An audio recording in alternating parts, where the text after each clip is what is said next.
New tonight, a serial killer goes under the radar after terrifying crime spree, and now 42 years later, Atlanta police still searching for leads. This is a CSI Atlanta exclusive as CBS 46's KARYN GREER and crime scene investigator Cheryl McCullum see if they can heat this cold case up by taking a fresh look. 2 years before the horrific killings of more than 24 Atlanta children, a serial killer was tormenting young couples in southwest Atlanta. The first victims were found basically nude in almost sub-zero weather. Very little was ever reported.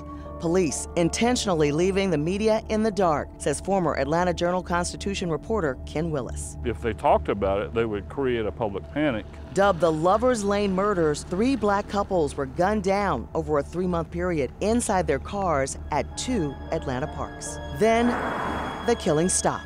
That, to me, is very telling. The killer, only described as a large black man, remains free. CBS 46 crime scene investigator Cheryl McCullum says a killer so brazen likely never quit. It could be that he was dormant for 10 years, and then when he did move on or reoffend, it was in such a different way that we didn't notice they were connected at all. Mac says to heat this case back up, we first start at the crime scene, Adams Park. Well, in this case, you literally have to start from zero, which is where we are now. On January 16, 1977, LeBrian Lovett and Veronica Hill were in the throes of romance when a man walked up to their car and started firing. Lovett managed to drive off before crashing into a bus stop sign. The only thing that the female in the vehicle could state was she was shot by a friend of hers. Never provided a name, and subsequently both of those victims died. Homicide Sergeant Raymond LAYTON says police eventually ruled out the victims' friends and ex-boyfriends. He's recreated the 42-year-old case files in hopes of solving it. We never close a homicide. LAYTON says detectives discovered a precise pattern of the crimes after the second shooting occurred 28 days later. The killer would strike continuously every month. There were a number of stakeouts. Officers were pouring back over repeat offenders that lived in the area. Denise Langston and Deetria Tatum survived several gunshot wounds and gave police a vague description. These were poor lit areas, so the victims didn't see the assailant coming. They were parked at West Manor Park, just 4 miles away from the first shooting.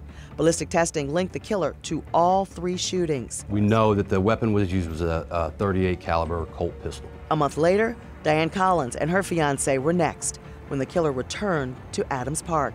This time, he was able to open the car door and shoot, killing Diane instantly and wounding her fiancé. LAYTON says detectives are trying to track down stored evidence, including a blood sample belonging to the killer. They were able to test that blood in 1977. You could only type blood. You couldn't get DNA profiles from blood. Mac says the killer has likely bragged about his crime. They always tell somebody, always. So maybe somebody will come forward. It's worth a shot.